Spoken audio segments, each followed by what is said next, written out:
Teman-teman semua, hari ini kita akan membahas saham perusahaan dengan kode ERA secara mendalam menggunakan pendekatan investasi fundamental. Berdasarkan data, pertumbuhan pendapatan perusahaan ERA selama 1 tahun terakhir mengalami peningkatan sebesar 14,6% menjadi 64.359 miliar rupiah. Jika kita melihat dari rata-rata pertumbuhan tahunan, CAGR, selama 5 tahun terakhir, perusahaan ini mampu tumbuh sebesar 14,2%. Angka ini menunjukkan bahwa ERA memiliki tren pertumbuhan pendapatan yang baik. Laba bersih perusahaan ERA pada tahun ini tercatat sebesar 963 miliar rupiah, mengalami penurunan sebesar 7,9% dari tahun sebelumnya. Namun, jika kita melihat dari rata-rata pertumbuhan laba bersih, CAGR, selama 5 tahun terakhir, perusahaan ini mampu tumbuh sebesar 11,5%.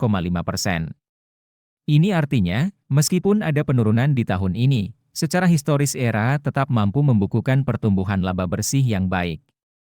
Profitabilitas perusahaan ERA jika dilihat dari gross profit margin mengalami penurunan dari 11,0% menjadi 10,8% di tahun ini. Sementara itu, net profit margin juga turun dari 1,9% menjadi 1,5%. Penurunan ini menunjukkan adanya tekanan pada profitabilitas perusahaan.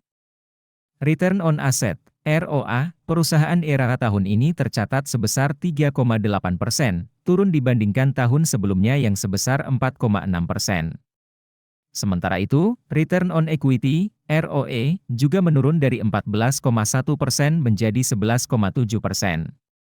Meskipun masih di atas 10%, penurunan ROA dan ROE ini menunjukkan adanya penurunan efisiensi perusahaan dalam memanfaatkan aset dan modal untuk menghasilkan laba. Dilihat dari struktur keuangan, Debt to Equity Ratio, DER, perusahaan ERA mengalami kenaikan dari 0,9 kali menjadi 1,1 kali. Ini menunjukkan bahwa perusahaan memiliki tingkat utang yang cukup tinggi dibandingkan ekuitasnya, sehingga perlu diwaspadai dari sisi kesehatan keuangan. Jika kita meninjau dari skor kerangka investasi fundamental ala Warren Buffett, perusahaan ERA mendapatkan 2 poin dari total 6 poin. Ini berarti perusahaan ini masih perlu melakukan perbaikan di beberapa aspek fundamental.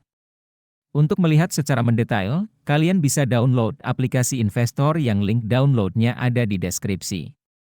Jangan lupa tinggalkan komentar untuk saham yang ingin kalian analisa selanjutnya. Nah, sekarang kita akan membahas tahap yang paling ditunggu-tunggu, yaitu valuasi saham ERA. Valuasi adalah proses menentukan nilai intrinsik suatu saham.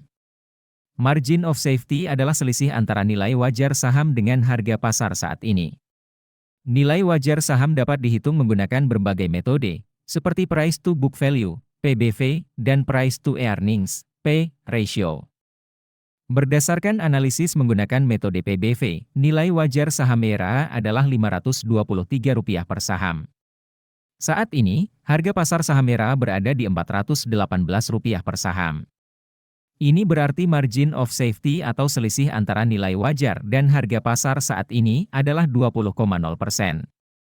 Sedangkan berdasarkan analisis menggunakan metode P ratio, nilai wajar saham ERA adalah Rp526 per saham. Saat ini, harga pasar saham ERA berada di Rp418 per saham.